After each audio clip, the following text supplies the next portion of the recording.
Hello everyone, welcome back to Magnet Brains. My name is CS Payal Popli and इस particular video में हम पढ़ने वाले हैं क्लास 11 का एंटरप्रेन्योरशिप सब्जेक्ट का चैप्टर 6 जिसका नाम है बिजनेस फाइनेंस एंड अरिथमेटिक।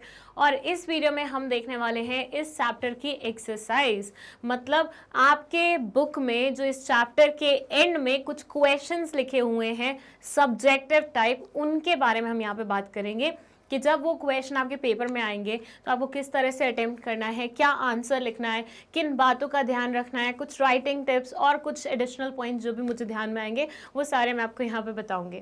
तो चलिए शुरू करते हैं। And this is the last video of this chapter. इसके बाद हमारा 7th चैप्टर स्टार्ट होगा, ठीक है। That is I guess the last chapter also.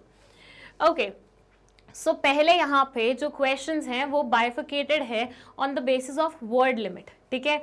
कुछ क्वेश्चन ऐसे हैं जो बहुत ही छोटे हैं तो उसमें आपको लिखना भी बहुत छोटा सा ही है। कुछ क्वेश्चन होंगे जिसमें वो आपसे एक्सपेक्ट करें थोड़ा सा बड़ा लिखने का, कुछ क्वेश्चन ऐसे होंगे जिसमें आपसे एक्सपेक्ट करेंगे बहुत ज़्यादा बड़ा लिखने का, ठीक है। So answer the following in about 15 words. First question है, what do you mean by unit of sale. Unit of sale का क्या मतलब होता है, हमने ये पढ़ा था। जब हम मिल्क खरीदते हैं तो हम लीटर्स में खरीदते हैं, जब हम बनाना खरीदते हैं तो हम डजन्स में खरीदते हैं, जब हम एप्पल खरीदते हैं तो हम केजीज में खरीदते हैं। तो ये क्या होती है, यूनिट ऑफ सेल होती है। तो उसको ये 15 वर्ड्स में ये बोलते हैं, unit of sales can be defined as the measure of what products are sold. जो प्रोडक्ट्स आप बेच रहे हैं, जो आप सोल्ड कर रहे हैं, वो किस मेजर में जाएंगे, उनकी उस कॉन्सेप्ट को बोलते हैं unit of sale. Second question है, what do you mean by gross profit. Gross profit का क्या मतलब होता है, रेवेन्यू माइनस एक्सपेंसेस। इससे हमें क्या निकल के आता है, ग्रॉस प्रॉफिट निकल के आता है। So they say excess of unit price over unit cost is known as unit gross profit or unit gross margin. This represents the business profit from selling a product or providing service before deducting fixed expenses such as salaries, rent and other expenses. Gross profit is equal to unit price minus unit cost. Simple सा इन्होंने formula लिख दिया है, उसी चीज़ को इन्होंने थोड़ा theoretical वे में डिफाइन भी कर दिया है ऊपर की तरफ। चलिए नेक्स्ट है, when you sell your product but the buyer does not pay your money immediately, it is known as. जब आप बेचते हो सामान अभी के अभी लेकिन बायर आपको अभी के अभी पैसा नहीं देता है, इस चीज को हम क्या बोलते हैं। मैंने अभी किसी को सामान बेचा, सामान तो वो इंसान ले गया लेकिन उसने पैसे मुझे अभी नहीं दिए, इसको हम क्या बोलते हैं, इसे हम बोलते हैं उधारी पे सामान लेके जाना। तो इसे क्या बोलेंगे हम बिजनेस लैंग्वेज में, क्रेडिट पे बेचना, to sell on credit, credit transaction. Fourth question, मतलब फोर्थ नहीं, यहाँ पे अब हमारा सेकेंड पार्ट स्टार्ट हो गया जहां आपको 50 वर्ड लिमिट दी हुई है, मतलब 50 शब्दों तक you can write anything. First इसमें है, give 4 examples of fixed cost. Fixed cost के 4 एग्जाम्पल आपको देने हैं, 4 example of fixed cost. The following is a list of some of the items on which expenses will remain fixed in nature. Consultancy charges, travel, salary, wages, rent, maintenance, minimum rent of telephone. ये बोल रहे हैं ये सारे examples हैं fix cost के, जैसे कि कंसल्टेंसी चार्जेस, जितनी मर्जी कंसल्टेंसी ले लो चार्ज सेम रहेगा, सैलरी फिक्स रहेगी, वेजेस फिक्स रहेगी, ट्रैवल कॉस्ट फिक्स रहेगी, रेंट फिक्स रहेगा, मेंटेनेंस फिक्स रहेगी। ये सारी की सारी चीज़ें नंबर ऑफ यूनिट्स प्रोड्यूस्ड से इन्फ्लुएंस नहीं होती हैं, ठीक है। चलिए नेक्स्ट है आपका, give 2 examples of startup cost. 2 example देने हैं स्टार्टअप कॉस्ट के, 2 एग्जाम्पल देने हैं स्टार्टअप कॉस्ट के। 2 टाइप की कॉस्ट हमने पढ़ी थी, startup cost, operational cost. Operational cost में हमने फर्दर बाइफिकेशन देखी थी फिक्स्ड कॉस्ट, वेरिएबल कॉस्ट की, राइट। तो यहाँ पे आपको 2 एग्जाम्पल देने हैं स्टार्टअप कॉस्ट के। And the answer is expenses incurred on purchase of assets, cost of inaugural ceremony. ये दोनों ही आ जाएंगे हमारे स्टार्टअप कॉस्ट में। इनिशियल रॉ मटेरियल्स वाला खर्चा भी लिख सकते हो, इनिशियल एक्सपेंडिचर जो हम इनकर करते हैं वो सारा भी लिख सकते हो आप यहाँ पे।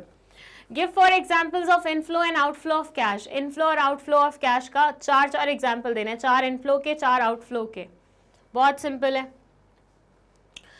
few examples of inflow, few example of outflow. Okay, so ये outflow के हैं। Raw material, obviously raw material खरीदोगे पैसे बाहर जाएंगे।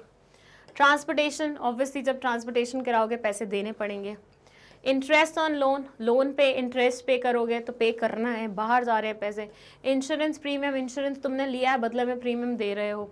सेल्स कमीशन, जब आप सेल्स मतलब सेल्स के बदले में किसी इंसान को कुछ कमीशन देते हो तो वो भी तो पेमेंट करनी हुई ना उसको। Employees benefits and incentives, employees को जो आप बेनिफिट्स और इंसेंटिव्स देते हो वो भी तो आप दे रहे हो ना, पैसा तो जा रहा है ना। Purchase of fix assets, fix assets खरीद रहे हो तो फिक्स एसेट्स आ रहे हैं, पैसा जा रहा है। तो ये सारे एग्जाम्पल आउटफ्लो के हुए। इनफ्लो में ये बोलते हैं इंटरेस्ट अर्न, मतलब आपने कितना इंटरेस्ट अर्न किया है। फॉर से आपने कोई लोन दिया हुआ था किसी को, या आपकी कोई डिपॉजिट थी बैंक में, फिक्स डिपॉजिट वगैरह, तो ऐसे में आप इंटरेस्ट लोगे। सेल ऑफ असेट, कोई असेट था, असेट जा रहा है मतलब आप बेच रहे हो, उसके बदले में क्या आएगा, पैसा आएगा। सेल ऑफ स्क्रैप, मतलब आपके यहाँ पे भंगार वाली आइटम्स थी, आपने वो बेच दी, पैसा आएगा। गवर्नमेंट सब्सिडी रिसीव्ड, गवर्नमेंट कभी कभी कुछ लोगों को, सिलेक्टेड ऑर्गेनाइजेशन को सब्सिडी देती है, तो जब वो देगी तो आपके पास पैसा आएगा। क्लेम्स मैच्योरिटी, जब मान लीजिए आपने कोई इंश्योरेंस क्लेम लगाया है तो सामने वाला आपको पैसे दे के जाएगा ना। रेंट रिसीव्ड, फर से हमने कोई प्रॉपर्टी को रेंट पे दिया हुआ था किसी को, तो अब वहाँ से हमें क्या होगा, पैसा आएगा। सेल्स रिसिप्ट, जब हम सामान बेचते हैं तो पैसा आता है ना।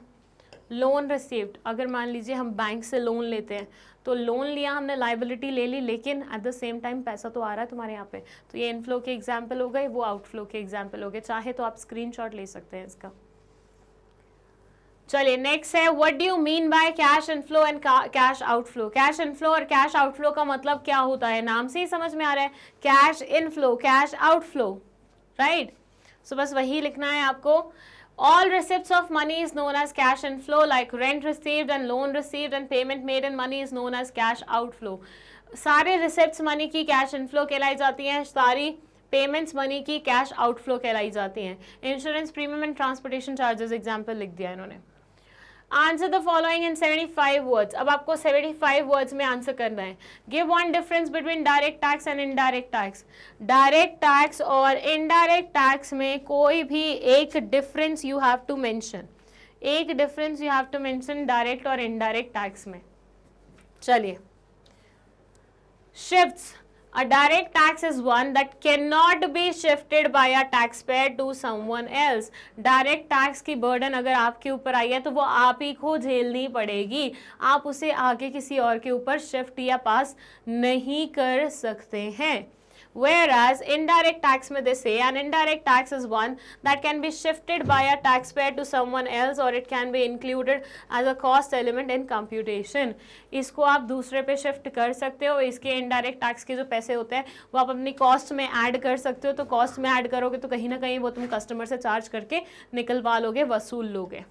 सो शिफ्ट की बात करें, वैसे अगर एक ही डिफरेंस लिखने के बारे में आए ना तो मैं आप लोगों को बोलूँगी प्रेफर करिएगा उसका मीनिंग लिखने का, जो बेसिक सबसे ज़्यादा पॉइंट होता है ना वो लिखने का, इंस्टेड ऑफ कोई रैंडम पॉइंट लिखने का। यहाँ पे जैसे शिफ्ट वाला पॉइंट दिया हुआ है, इंस्टेड इसके डायरेक्ट टैक्स क्या होता है, इनडायरेक्ट टैक्स क्या होता है, किस पे लगता है, कुछ एग्जांपल्स, ऐसा कोई पॉइंट तुम लिखते हो तो ज़्यादा अच्छा लगता।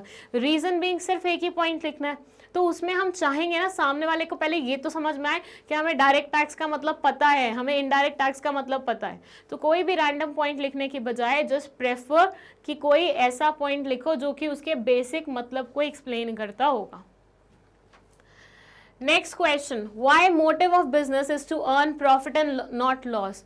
क्यों किसी भी बिजनेस का मेन मोटिव प्रॉफिट अर्न करने का होता है इंस्टेड ऑफ लॉस अर्न करने का? क्या सवाल है ये, क्या सवाल है? कोई भी इंसान अपना नुकसान क्यों चाहेगा? So it says the purpose and objective of every business is to earn maximum profit. It means getting back more than what you have spent on or invested. जितना आपने खर्चा किया है obviously आप चाहेंगे उसके बदले में आपको उससे ज़्यादा कुछ मिल जाए, राइट? मतलब आप किसी भी चीज़ में अगर इन्वेस्ट कर रहे हैं, किसी भी चीज़ में आप अपने एफर्ट्स लगा रहे हैं, किसी भी चीज़ में आप अपनी एनर्जी लगा रहे हैं, तो आप एक्सपेक्ट करेंगे ना उससे आपको कुछ ना कुछ तो फ़ायदा हो, वरना मोटिवेशन कहाँ से आएगी? अगर लॉस होता रहा तो ऐसे में क्या फ़ायदा है आपका बिजनेस करने का? सो ये क्वेश्चन ही मुझे बकवास लगा। Give one difference between cash flow and income statement. Cash flow और इनकम स्टेटमेंट में कोई एक डिफरेंस लिखिए। कैश फ्लो और इनकम स्टेटमेंट में कोई एक डिफरेंस लिखिए। कैश फ्लो में हम क्या मेंशन करते हैं, कैश की ट्रांजैक्शन, इनफ्लो और आउटफ्लो। वेयरएज इनकम स्टेटमेंट में हम क्या लिखते हैं, हम उसमें लिखते हैं हमारा सेल्स मतलब रेवेन्यू कितना है, हमारे एक्सपेंसेस कितने हैं, चाहे वो कैश वाले हैं नहीं हैं। फिर उसके बाद हम उसमें मेंशन करते हैं हमारे this gross profit and everything, right. तो इनकम स्टेटमेंट में this is statement that enables us to determine the profit over a period of time.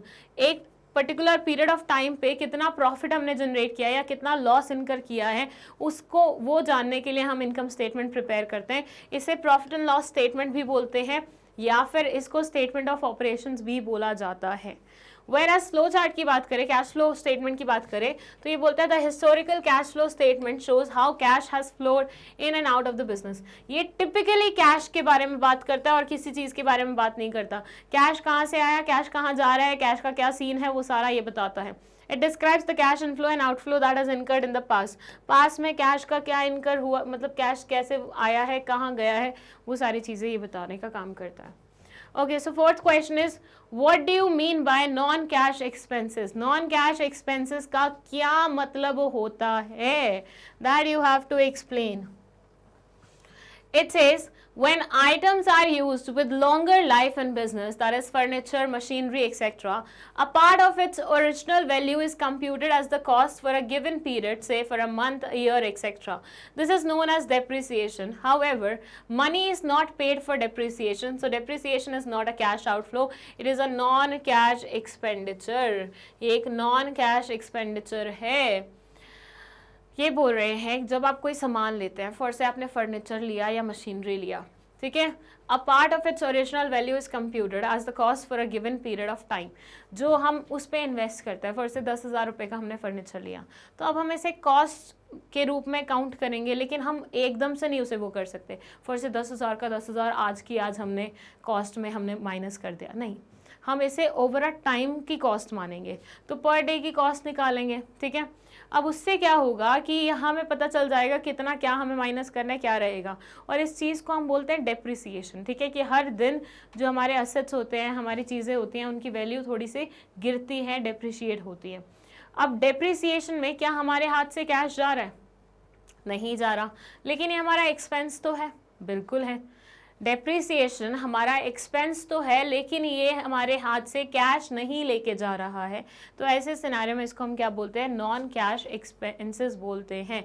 जहाँ पे हमारा नुकसान, तो नुकसान नहीं बोलेंगे, जहाँ पे हमारा खर्चा तो हो रहा है लेकिन पैसे में खर्चा नहीं हो रहा है, ऐसे मानिए, ठीक है।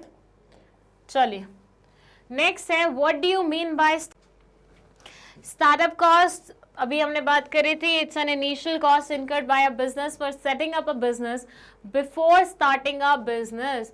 मतलब बेसिकली बिजनेस सेट होने से पहले हम बिजनेस को सेट करने के लिए कुछ कॉस्ट इनकर करते हैं, उसे हम बोलते हैं startup cost. It is associated with setting up of a business.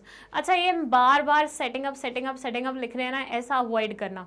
Paper में तुम कभी भी अगर ऐसे बार बार एक ही 2-3 लाइनों में, मतलब मैक्स टू मैक्स 3 लाइनों में 3 बार अगर तुम सेम वर्ड यूज कर दोगे ना, सामने वाला इरिटेट हो जाएगा।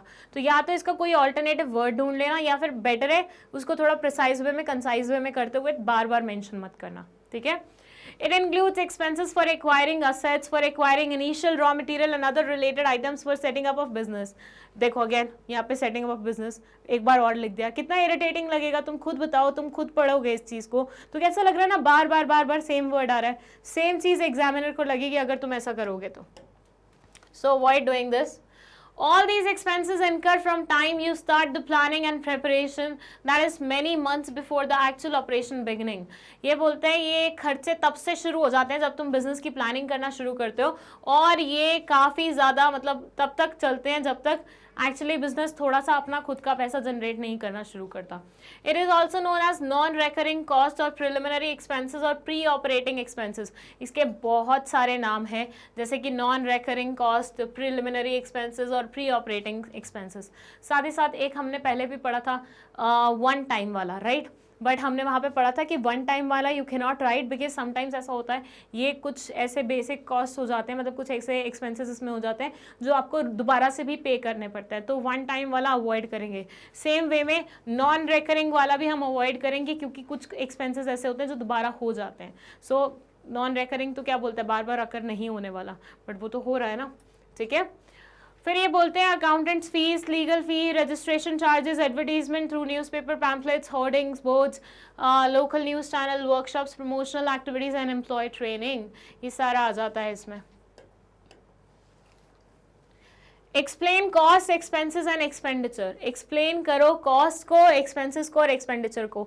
इन तीनों के डिफरेंसेस हमने बहुत तसल्ली से पढ़े थे। पहले हमने एक्सपेंडिचर और एक्सपेंसेस के डिफरेंसेस पढ़े थे, फिर हमने एक्सपेंसेस एंड कॉस्ट के डिफरेंस पढ़े थे, और लास्ट में मैंने आपको एक समरी भी बना के बताई थी कि कैसे ये एक दूसरे से रिलेटेड बट स्टिल डिफरेंट होते हैं। यहाँ ये बोलते हैं a cost is a derived value of money consumed to produce a current or future outcome, hence costs provide management a decision supporting view to improve business economics. Costs are expressed as a value measured in relationship to a casual volume of consumption. बिल्कुल same definition लिखी हुई है जो आपकी book में लिखी हुई थी, कुछ ऐसा अलग नहीं लिखा हुआ है यहाँ पे। Example में they say expenditure is the outflow of money for the purpose of making various payment. Expenditure is a payment for the purchase of an asset. Wow. Example लिख के they have stated expenditure का, यहाँ पे actually expenditure लिखा होना चाहिए instead of example. This is expenditure. Expenditure के बारे में लिखा हुआ है कि वो जो वन टाइम पेमेंट होती है ना, जैसे असेट्स खरीदना, ये सब वो हमारी एक्सपेंडिचर कहलाई जाती है, जबकि कॉस्ट हमें डिराइव करनी पड़ती है पर्टिकुलर आउटकम के बेसिस पे। फिर एक्सपेंसेस के बारे में बात करें तो एक्सपेंसेस क्या होते हैं, सबसेट होते हैं हमारे एक्सपेंडिचर्स के, और ये काइंड ऑफ रेकरिंग नेचर के होते हैं, जबकि हमारा एक्सपेंडिचर वन टाइम वाला होता है। एक्सपेंडिचर को ही फर्दर जब हम वो करते हैं, मतलब कंडीशन एक्सपेंडिचर के चलते हुए जो असेट्स हम खरीदते हैं उनको सही कंडीशन में रखने के लिए जो खर्चा हम करते हैं, जो हमारा ऑपरेटिंग खर्चा होता है, जो हमारा वर्किंग एक्टिविटीज़ वाला खर्चा होता है, वो सारा का सारा इसमें आ जाता है। तो कुछ एग्जाम्पल्स भी इसके मैंशन है, रेंट, कमीशन एक्सेट्रा। नेक्स्ट है what is a cash register, why is it important for any business. Cash register क्या होता है और ये क्यों इम्पॉर्टेंट होता है किसी भी बिजनेस के लिए। स्टार्टिंग का वीडियो ही कैश रजिस्टर के बारे में था, इस चैप्टर की स्टार्टिंग ही इस वीडियो से हुई थी। कैश रजिस्टर का बेसिकली मतलब होता है कि भैया जब आप अपने बिजनेस के इनकम्स, मतलब not incomes actually, cash inflows और कैश आउटफ्लोज को एक पर्टिकुलर जगह लिखते हैं, एक पर्टिकुलर बुक में लिखते हैं, तो उसे हम बोलते हैं कैश रजिस्टर। और ये इंपॉर्टेंट इसलिए होता है क्योंकि इससे हमें पता चल जाता है कि हमारे पास कितना कैश है, क्या हमारे पास डेफिसिट में कैश है या सरप्लस में है। अगर सरप्लस में है तो वेल एंड गुड, उसको कहीं आप लगाने के बारे में सोच सकते हैं, लेकिन अगर आपके पास डेफिसिट में है तो आपको अरेंज करना पड़ेगा उसके लिए कैश, तो वहाँ पे आपको ये वाला रजिस्टर और इसकी ट्रांजैक्शन काफ़ी ज़्यादा मदद कर देती हैं। So importance of cash money in business is similar to that of blood in the human or any other living organism. In business, all transactions are made by paying or receiving money. Cash register records all cash register transactions related to business. It means inflow and outflow of cash in business are recorded in the cash register. Maintaining a cash book or register is very essential for every business.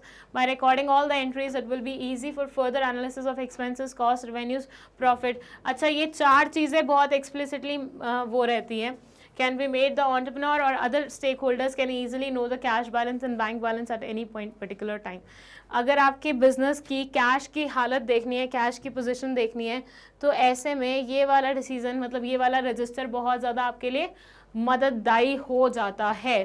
ठीक है, इससे आपके business की cash की क्या हालत चल रही है ना, वो बहुत अच्छे से पता चल जाती है। It also provides the information for daily receipts, payments and cash balance and bank balance. ये आपका cash balance, bank balance on daily basis बता देती है, कितने receipts हुए हैं, कितनी payments हुई हैं, वो बता देती है। Recording of cash and bank transaction will be helpful for an entrepreneur about shortage or surplus at the end of the day so that he can take further decision.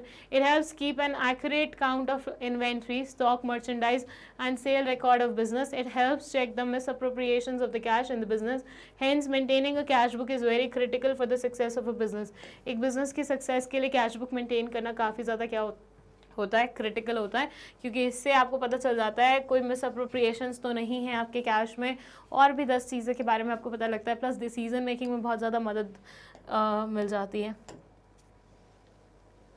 Okay, अब शुरू हो रहे हैं 150 वर्ड्स वाले question, जिसमें पहला question ही है what do you mean, why do we pay taxes, हम टैक्सेस क्यों पे करते हैं, ये हमारा लास्ट वीडियो था, जस्ट लास्ट वीडियो, अगर नहीं देखा आपने अभी तक तो डिस्क्रिप्शन बॉक्स में इसका लिंक लिखा हुआ है, टैक्सेस के बारे में था ये, टैक्स क्या होता है, क्यों पे किया जाता है, उसके बारे क्यों करते हैं हम टैक्सेस पे। मैंने आपको पूरी कॉन्सेप्ट समझाई थी कि भैया हमारी गवर्नमेंट के पास खुद के पैसे नहीं होते, ना ही पेड़ है उनके पास पैसे का, और ना ही उनको कोई खजाना मिला हुआ है, तो उनको पैसे लेने पड़ते हैं हम इंडियन से।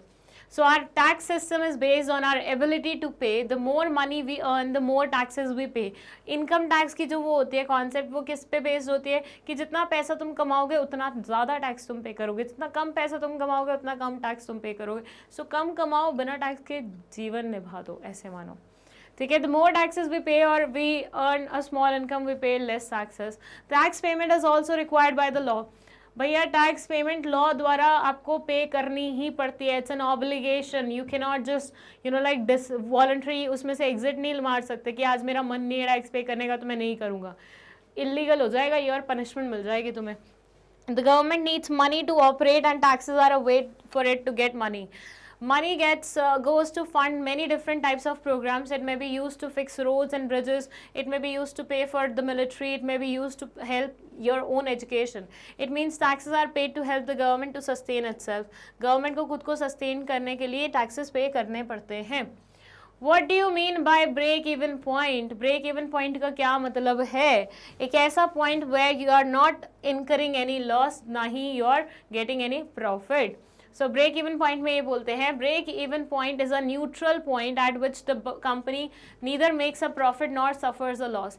Calculating the break even point is a powerful quantitative tool for managers.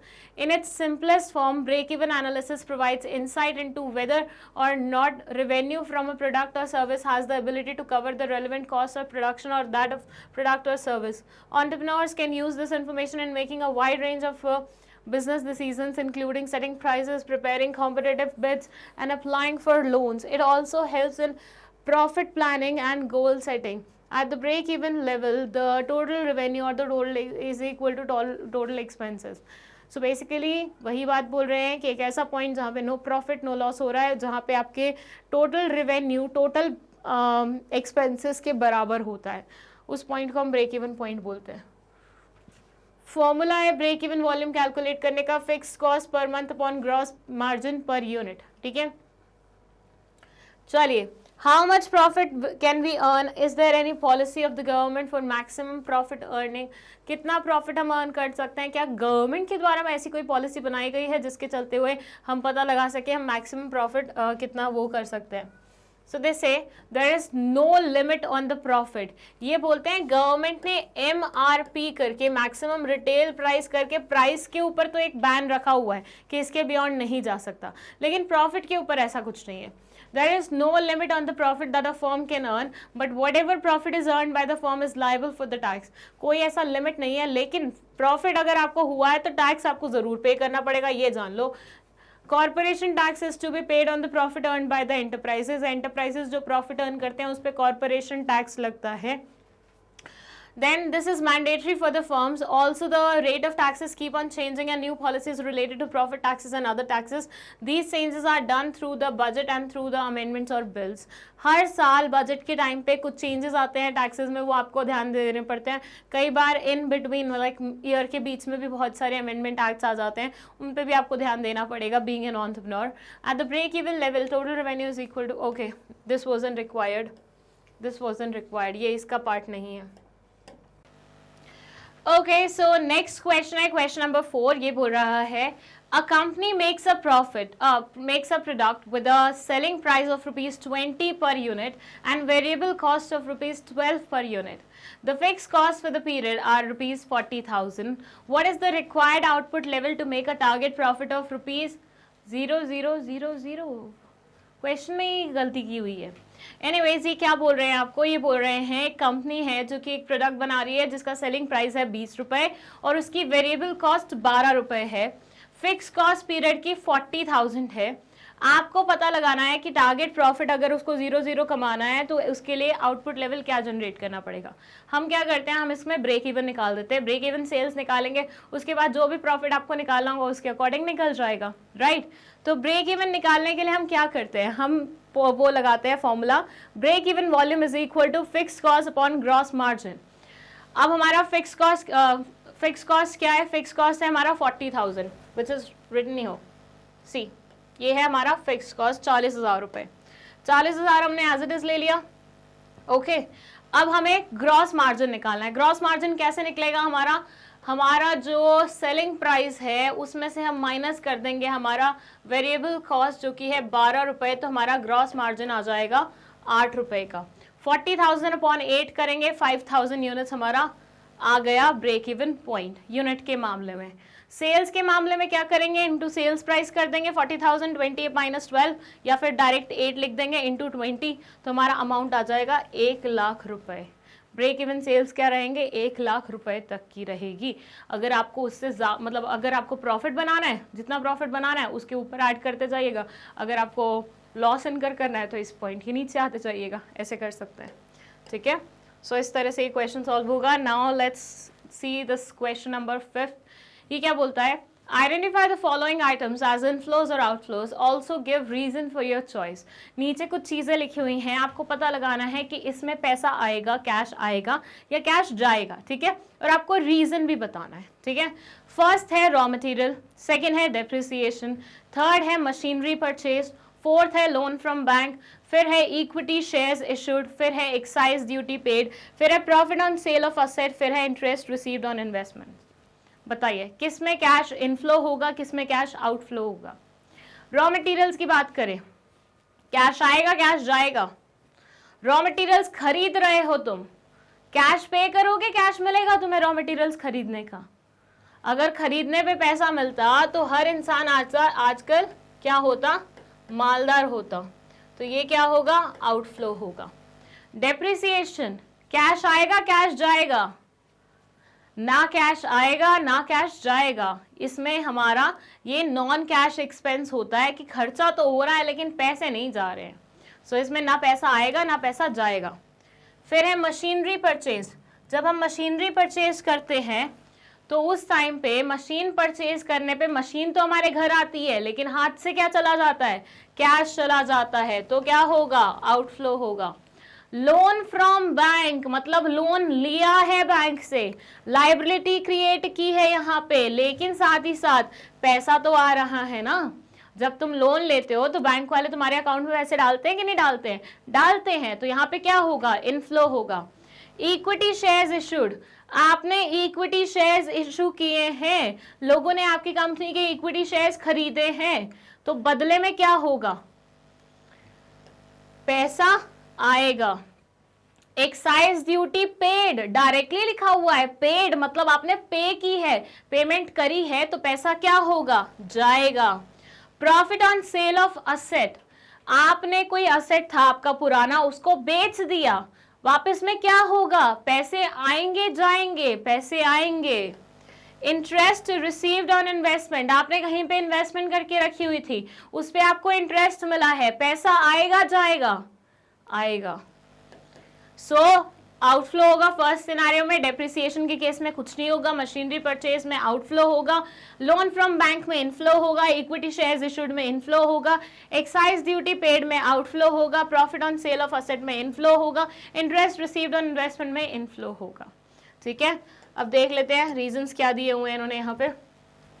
Raw material में जैसे आउटफ्लो होगा, ठीक है। रीजन ये है कि raw material come in and cash goes out, raw material आपकी फैक्ट्री में आएगा और आपकी फैक्ट्री से पैसा बाहर जाएगा। Depreciation, no inflow nor an outflow, not an inflow not an outflow, it is an expense charge on asset not an inflow और नॉट आउटफ्लो। सेम चीज लिखी हुई है कि भैया ये क्या है, चार्ज ऑन असेट है, बेसिकली ये एक नॉन कैश एक्सपेंस है, सो यहाँ पे ना कैश आएगा ना जाएगा। Machinery purchase outflow, machinery comes in business and cash goes out, machinery आएगी बिजनेस में और कैश जाएगा बिजनेस से। Loan from bank inflow, loan आएगा कैश आएगा, ठीक है। Equity shares issued, inflow, equity investment करेंगे आउटसाइडर्स तो आपके बिजनेस में, तो पैसा लगाएंगे आपके बिजनेस में। एक्साइज ड्यूटी पेड, आउटफ्लो है, एक्सपेंस है तो पैसा जा रहा है। Profit on sale of asset, inflow है। On sale of assets, surplus amount received is an inflow. Interest received on investment, inflow है। Money coming in the form of interest on the deposit made in the bank is a surplus। चलिए इसी बात पर चलते हैं हम next question पे। Next question है क्वेश्चन नंबर 6। इसमें ये बोलते हैं what is startup cost, identify the areas for requirement of startup cost. Startup cost क्या होता है, आइडेंटिफाई करिए ऐसे एरियाज जिनमें स्टार्टअप की मतलब कॉस्ट की रिक्वायरमेंट होती है। ये शायद हमने पहले भी देखा है शॉर्ट आंसर टाइप क्वेश्चन में। दे से this term really relates those expenses incurred prior to the business starting to trade. Startup cost is the cost which is incurred initially a business is started. एक ऐसी cost जो कि business शुरू होने से पहले ही आप इनकर कर देते हैं। मतलब अभी आपका बिजनेस शुरू नहीं हुआ, आपने बिजनेस के बारे में प्लान करना शुरू किया है, अब वो प्लानिंग करते करते करते करते बहुत सारे आपके एक्सपेंडिचर्स हो जाएंगे ऑब्वियसली, तो वो सारे एक्सपेंडिचर्स आपके किस में आएंगे, स्टार्टअप कॉस्ट में काउंट किए जाएंगे। It consist of expenses for acquiring assets, जब आप असेट्स एक्वायर कर रहे होते हो तो बहुत सारे एक्सपेंसेस आप बेयर करते हो, तो वो इसमें आएंगे। उसके साथ साथ जो इनिशियल रॉ मटेरियल होता है और जितने भी रिलेटेड आइटम्स होते हैं जो इनिशियल एक्सपेंसेस में आते हैं, जब तक कैश फ्लो आपकी ऑर्गेनाइजेशन में आना शुरू नहीं हो जाता बिजनेस से, तब तक के जितने भी आपके एक्सपेंसेस होंगे वो सारे के सारे इसी का पार्ट बनेंगे। This part of startup expenses is known as working capital. All these expenses occur from time and you start the planning and preparation. Same चीज़ जो भी मैंने आपको बताई, जब से आप प्लान करना शुरू करते हो तब से ये चीज़ शुरू हो जाती है। Examples would be initial stock, membership of a trade organization, purchase of patent, company registration or purchase of equipment needed to start. The following is a list of some of the items to be bought to start your business. First है land. Acquiring land to set up your business, land को acquire करने के लिए मतलब ताकि business आपका set हो सके, जो खर्चा आप करते हो वो इसमें आता है। Building, computers, equipment, machinery, vehicle, vessels, software, registration, raw material, salary, rent, advance. जब मैंने ये वीडियो बनाया था इसमें मैंने सारी चीज़ें बहुत क्लियरली आपको बताई थी, बहुत अच्छे से समझाई थी, तो मैं उसको रिपीट नहीं कर रही हूँ। If you haven't seen that video please जाके वो देख लीजिए, ठीक है। चलो, answer the following in about 150 words. 150 words में आपको आंसर करना है। फर्स्ट आपका क्वेश्चन है define the term break even. Break even term को डिफाइन करिए। ब्रेक इवन क्या होता है? एक ऐसा पॉइंट जहां पे ना आपको कोई प्रॉफिट हो रहा है ना आपको कोई लॉस हो रहा है। ब्रेक इवन के बारे में हमने पहले भी बात की है, लेकिन यहाँ पे आपको थोड़ी विस्तार में बात करनी है क्योंकि 150 वर्ड्स में you have to write your answer. So break even क्या होता है? Break even point can be defined as the point where the total cost of the firm is exactly equal to its total revenue. At this point the firm earns zero economic profit. इस point पे जो revenue होते हैं वो expenses के बराबर होते हैं, so there is no profit no loss वाली situation. The break-even point is the sales volume at which there is neither profit nor loss, cost being equal to revenue. Break-even point is neutral point. Sales below this point show low and loss, and sales excess of this point shows profit. ये जो break even point होता है ना, ये ऐसा point होता है जहाँ पे ना प्रॉफिट हो रहा है ना लॉस हो रहा है। तो अगर इसके ऊपर वो जाएगा वो हमारा ग्राफ, तो मतलब प्रॉफिट हो रहा है, इसके नीचे आएगा ग्राफ तो मतलब हमारा क्या हो रहा है, लॉस हो रहा है। तो ये एक ऐसा पॉइंट है जहां पे ना आपका प्रॉफिट हो रहा है ना लॉस हो रहा है। प्रॉफिट और लॉस करवाना है तो या तो आपको इससे ऊपर बढ़ना पड़ेगा या इससे नीचे आना पड़ेगा। It is the relationship among cost of production, volume of production, profit and sale value. ये चार चीजों का कॉम्बिनेशन है। Okay, then there is this question. The question isn't written here, but question इसमें होगा ओके डायरेक्ट और indirect tax का difference. Basically हमारे पास पहले भी आया था एक क्वेश्चन जिसमें सिर्फ एक ही पॉइंट लिखना था, डायरेक्ट टैक्स और इनडायरेक्ट टैक्स में क्या डिफरेंस होता है। यहाँ पे हम थोड़े ज़्यादा पॉइंट्स लिखने वाले हैं बिकॉज 150 वर्ड्स का क्वेश्चन है। सो फर्स्ट ये बोलते हैं मीनिंग में, direct tax is a king of charge which is imposed directly on the taxpayer and paid directly to the government by the person on whom it is imposed. Direct tax वो tax होता है जो जिसके ऊपर लगता है ना, बस उसी को बेयर करना पड़ता है। इसकी बर्डन हम किसी और के ऊपर शिफ्ट नहीं कर सकते. For say if I am earning good तो I have to pay taxes, right, but I can not shift this burden to my brother's head कि भाई तू भर दे मेरा टैक्स. ऐसा नहीं कर सकते. ये मेरी इनकम है तो I will have to bear its burden. ठीक है, इसको शिफ्ट नहीं किया जा सकता और डायरेक्टली मेरे अकाउंट से ही गवर्नमेंट के अकाउंट में जाएगा. मतलब मैं ही पे करूंगी डायरेक्टली गवर्नमेंट को, जबकि इनडायरेक्ट टैक्सेस का जो ऑब्लिगेशन होता है ना वो हम शिफ्ट भी कर सकते हैं प्लस किसी और के थ्रू भी भरवा सकते हैं. बट यहाँ पे आपको खुद ही पे करना पड़ता है और ये लीगल चीज, मतलब वो है आपके ऊपर लीगल ऑब्लिगेशन है. If you won't do it ना आपको पनिशमेंट भी मिल सकती है. जबकि इनडायरेक्ट टैक्स में से if tax is levied on the price or goods or service then it is called an indirect tax and collected by an intermediary such as the retail store from the person who bears the ultimate economic burden of the tax such as customer. So ये आप shift कर सकते हो दूसरों पे. Ultimately customer को bear करना पड़ता है इसका जो बर्डन होता है और आप इसका जो पैसा है वो अपने कॉस्ट ऑफ गुड्स सोल्ड में भी क्या कर सकते हो, इंसर्ट कर सकते हो, इंक्लूड कर सकते हो. शिफ्ट्स के बारे में बात करें तो ये बोलते हैं direct tax is one that can not be shifted by the tax payer to someone else. ये इसकी बर्डन किसी के ऊपर शिफ्ट नहीं की जा सकती, जैसे कि हमने पहले भी डिस्कस किया है. इसकी बर्डन शिफ्ट की जा सकती है. levied on direct taxes are levied directly on the income, capital, value, wealth, corporate assets, whereas it is levied on goods and services like service tax, sales tax or VAT, central excise tax, custom duty, etc. फिर है break explain why break even analysis is of reduce value to a multi product firm. Analyze the factor that any business should take into consideration before using break-even analysis as a basis for decision making. आपको वो सारे factors को analyse करना है जिनको कोई भी business consider करेगा ब्रेक इवन एनालिसिस करने से पहले. जब मतलब डिसीजन मेकिंग के लिए जब वो इसको इस्तेमाल कर रहा होगा ब्रेक इवन एनालिसिस को, तो उससे पहले जिन फैक्टर्स को वो कंसिडर करेगा उसके बारे में आपको बात करनी है यहाँ पे. So they say break-even analysis is a technique widely used in manufacturing unit by the production manager. ये एक ऐसी टेक्निक है जो कि मैन्युफैक्चरिंग यूनिट में इस्तेमाल की जाती है प्रोडक्शन मैनेजर द्वारा. It is based on categorizing production cost between two types of cost, fixed cost और variable cost. ये प्रोडक्शन कॉस्ट को दो पार्ट्स में कैटेगराइज करते हैं. One is fixed cost, another one is variable cost.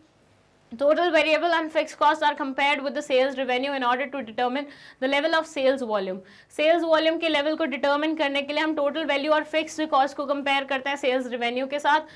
And sales value as it is a level of point at which the business makes neither profit nor sales value. Break even sales value वो value होती है जहाँ पे जो business है ना ही profit कमा रहा है ना ही लॉस कमा रहा है. अगर उसको प्रॉफिट कमाना है तो इसके ऊपर जाना पड़ेगा, अगर लॉस कमाना है तो उसके नीचे जाना पड़ेगा. ऐसा रहता है.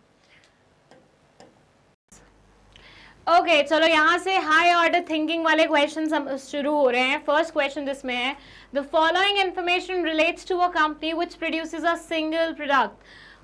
Direct labour per unit 22 rupees, direct material per unit 12 rupees, variable overheads per unit 6 rupees और फिक्स कॉस्ट है 4 लाख की. सेलिंग प्राइस पर यूनिट इन्होंने फिक्स किया है 60 रुपए. Use the figures about to show the minimum number of units that must be sold for the company to break even. यहाँ आपके पास पूरी डिटेलिंग है. लेबर कॉस्ट है, मटेरियल कॉस्ट है, वेरिएबल ओवरहेड्स कॉस्ट है, देन फिक्स्ड कॉस्ट भी है और सेलिंग प्राइस पर यूनिट भी है. आपको यहाँ पे kind of break even point calculate करना है which is very simple. Break even point के लिए fix cost upon contribution per unit क्या होगा वो देखना है और सेलिंग प्राइस बेसिकली. तो ये बोलते हैं 4 लाख आपका फिक्स कॉस्ट है. वेरिएबल कॉस्ट को अगर ऐड करें तो 22 + 12 + 6 इज इक्वल टू 40 और सेलिंग प्राइस आपका 60 रुपए जो दिया हुआ है ऑलरेडी. 60 - 40 आ जाएगा नीचे और ऊपर आ जाएगा 4 लाख रुपए फिक्स कॉस्ट के उसमें. और 4 lakh upon 20 is equal to 20,000 units. 20,000 units को अब हम 60 से मल्टीप्लाई करेंगे क्योंकि सेलिंग प्राइस पर यूनिट क्या है 60 रुपए है. तो हमारा फिगर आ जाएगा ये 12 2 and 2. Okay no it's right. ठीक है.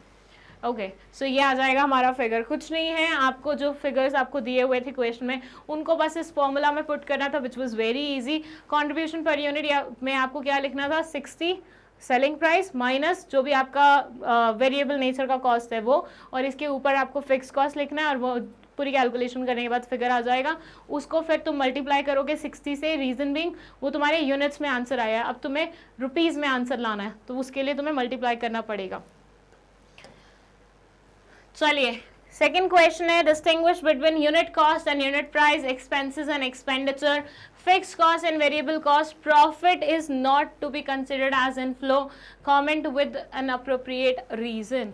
ये क्वेश्चन अलग है, ये तीन क्वेश्चन अलग है. डिस्टिंग्विश बिटवीन में तीन क्वेश्चन ही है. यूनिट कॉस्ट और यूनिट प्राइस में आपको डिफरेंस बताना है, एक्सपेंसेस एंड एक्सपेंडिचर में डिफरेंस बताना है, fix cost and variable cost में डिफरेंस बताना है. चलिए फर्स्ट शुरू करते हैं यूनिट कॉस्ट और यूनिट प्राइस से. मीनिंग में ये बोलते हैं cost of unit can be defined as the cost incurred by a company to produce, store and sell one unit of a sale of a particular product or service. Unit cost का basically मतलब है कि एक unit जो बिक रही है उसके अंदर कितना कॉस्ट है, मतलब बेसिक एक यूनिट को प्रोड्यूस करने का कितना कॉस्ट इनकर होता है. फॉर से मैं ये पेन बना रही हूँ, ठीक है, तो एक पेन बनाने में मुझे अपने हाथ से कितना खर्चा करना पड़ रहा है, मेरी पॉकेट से कितना पैसा निकल रहा है, वो इसमें आ जाएगा.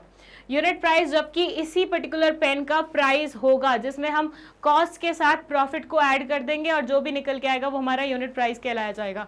Unit price is the price at which one unit of sale is sold. One unit जितने में बिकेगी वो हमारा क्या कहलाया जाएगा, यूनिट प्राइस भी लाया जाएगा. एग्जाम्पल्स में ये बोलते हैं यूनिट कॉस्ट में variable cost like raw material, packing material, sales commission, freight etcetera. Average unit price में ये बोलते हैं तवा पराठा, आलू पराठा आएगा 25 में, मेथी पराठा 25 में, अनियन पराठा 25 में, गोभी पराठा 25 में, कैप्सिकम पराठा 25 में, मिक्स पराठा 25 में. और ये कैप्सिकम पराठा कौन खाता है मुझे ये बताओ भाई. इसके अलावा मैंने बाकी सारे पराठे ट्राई किए हुए हैं, मिक्स पराठा भी खाया है, गोभी, अनियन, मेथी, आलू सब खाया है, लेकिन ये कैप्सिकम पराठा कौन खाता है पहले ये बताओ, और वो भी 25 रुपए का. चलिए एनीवेज ये सारे इसके क्या हैं, ये सारे इसके प्राइस हैं, और इसको बनाने में कितनी कीमत गई होगी वो क्या कहलाया जाएगा, इसका यूनिट कॉस्ट कहलाया जाएगा. ठीक है. नेक्स्ट एक्सपेंसेस और एक्सपेंडिचर का डिफरेंस. फर्स्ट है meaning. An expense is the value of the resource that was used up और was necessary in order to earn the revenues during the time period payments.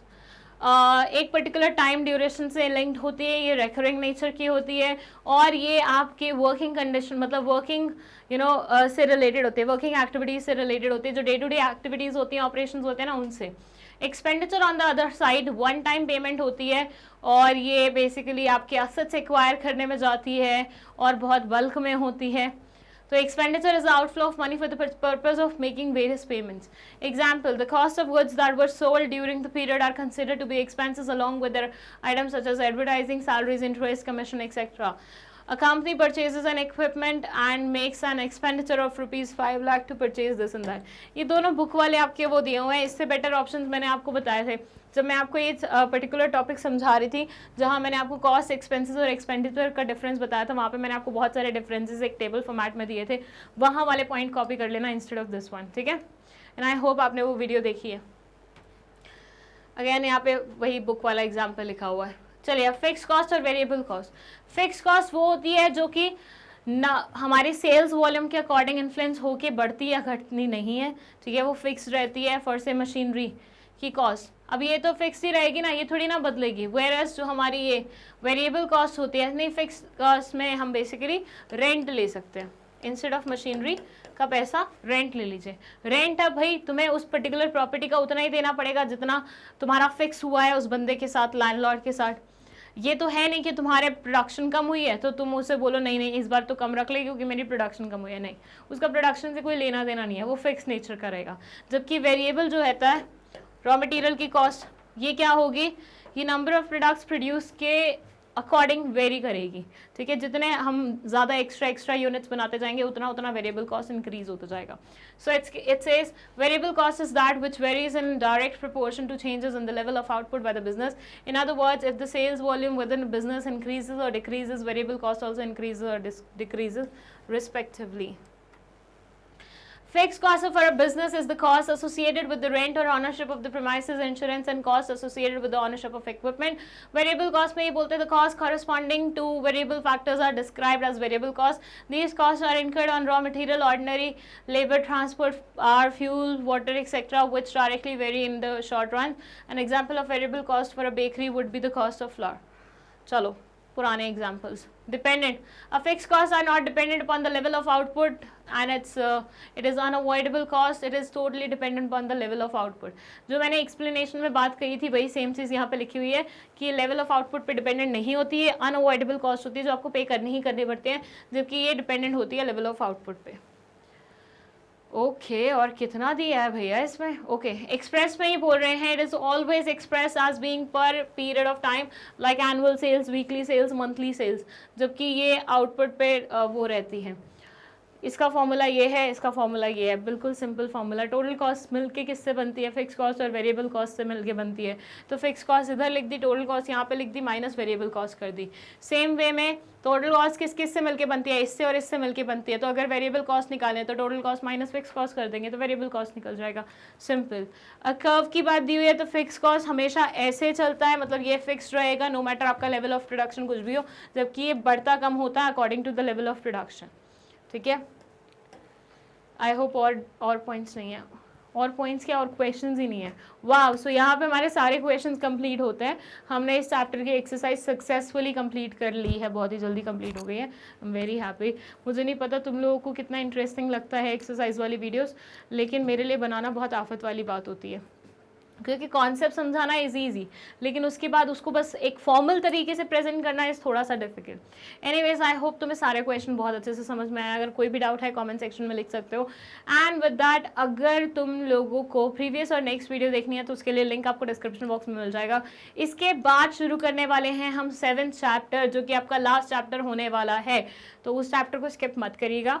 And उस chapter की पे obviously link सारी आपको मिल जाएंगे playlist के link के साथ ही डिस्क्रिप्शन बॉक्स में.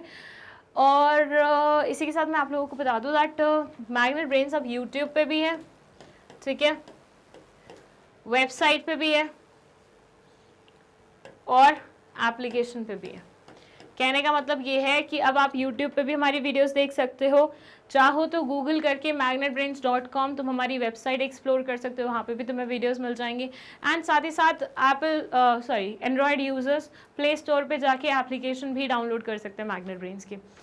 हम आप लोगों को 100% फ्री एजुकेशन दे रहे हैं. साथ ही साथ we are providing you e books and books, जो कि हमने बहुत ही सिस्टमैटिक तरीके से बनाई हुई हैं, कैटेगराइजेशन करी हुई है उसकी.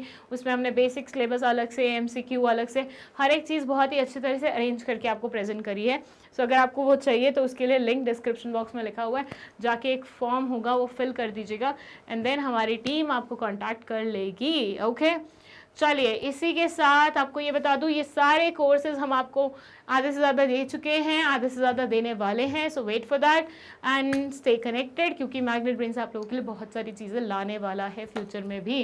सो देखते रहिए, जुड़े रहिए, बढ़िया से अपने पढ़ाई करिए, अच्छे अच्छे मार्क्स लाइए, अपने पेरेंट्स को प्राउड फील कराइए, हमें प्राउड फील कराइए और खुद लाइफ में कुछ बढ़िया करिए. ठीक है. Okay, thank you.